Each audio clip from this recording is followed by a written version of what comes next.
The steel fortress in the whiteout, day one, the night it hit. My specialized 4x4 roared, struggling to grip the icy track.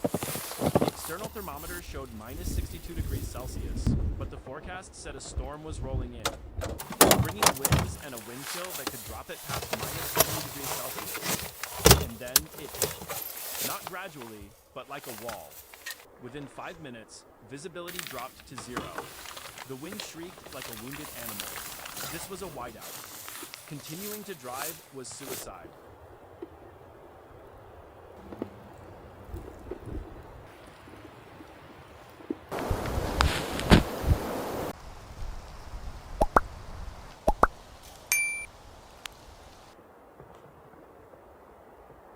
Position: I pulled the vehicle slightly off the main track, but not too far, and tried to find a natural windbreak, though there was almost none.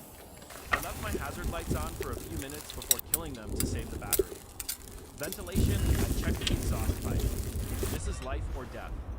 If snow clogs the exhaust, CO carbon monoxide floods the cabin and kills you in your sleep. I used my tactical shovel to clear the snow around it. Insulation: I used specialized reflective insulators to cover every window. This traps heat and prevents the doors from freezing shut.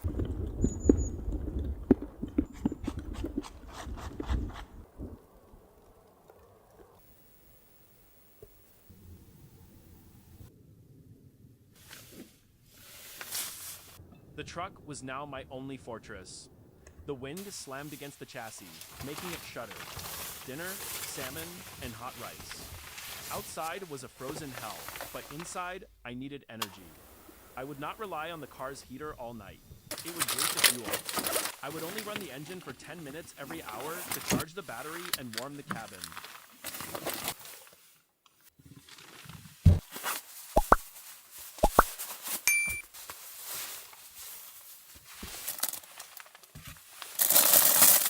Now, it was time to cook.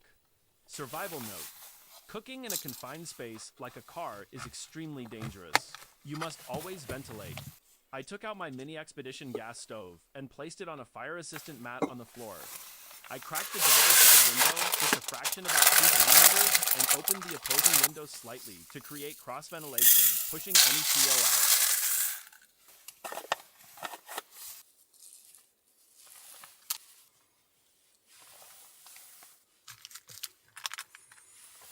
Water.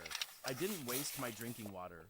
I scooped clean snow from outside, taking the top layer, avoiding any yellow snow, and put it in my kettle to melt rice. I used a small pot. I had pre-washed rice in a Ziploc bag. I added the rice in boiling water to the pot and set it on the mini stove salmon. When the rice was nearly done, I placed a small steamer rack on top of it. A fillet of salmon pre-seasoned with salt and pepper went on the rack.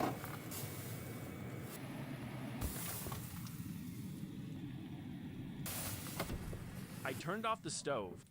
The meal was incredibly simple: white rice, steamed salmon.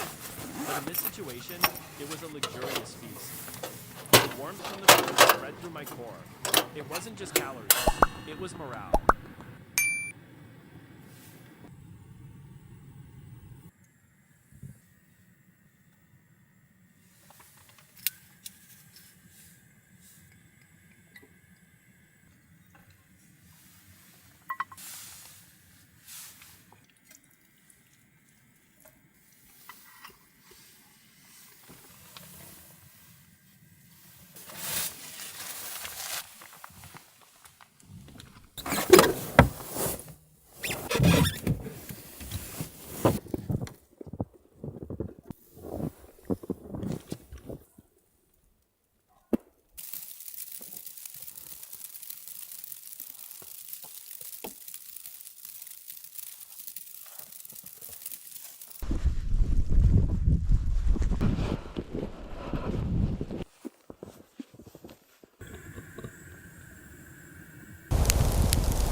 I woke up at first light.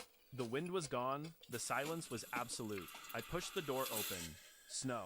Everything was snow. My truck was buried, only the top of the roof visible. The storm had moved a massive amount of snow.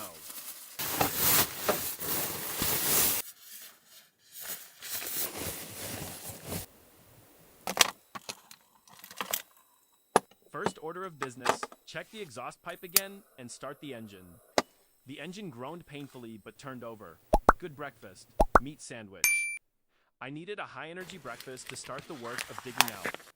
This time, I used the mini stove with the same ventilation protocol.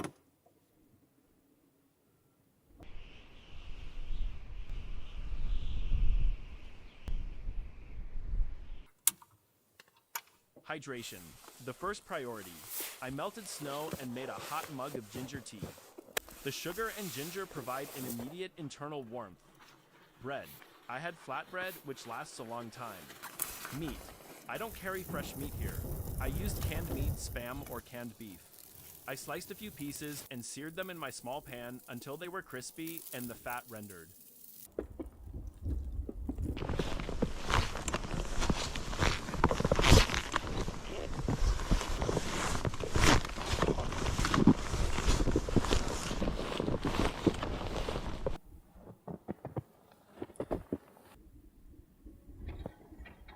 I placed the hot slices between two pieces of the bread. A simple, salty, and high-fat meat sandwich. Exactly what I needed. After breakfast, I put on my outer shell, goggles to prevent snow blindness, and got to work.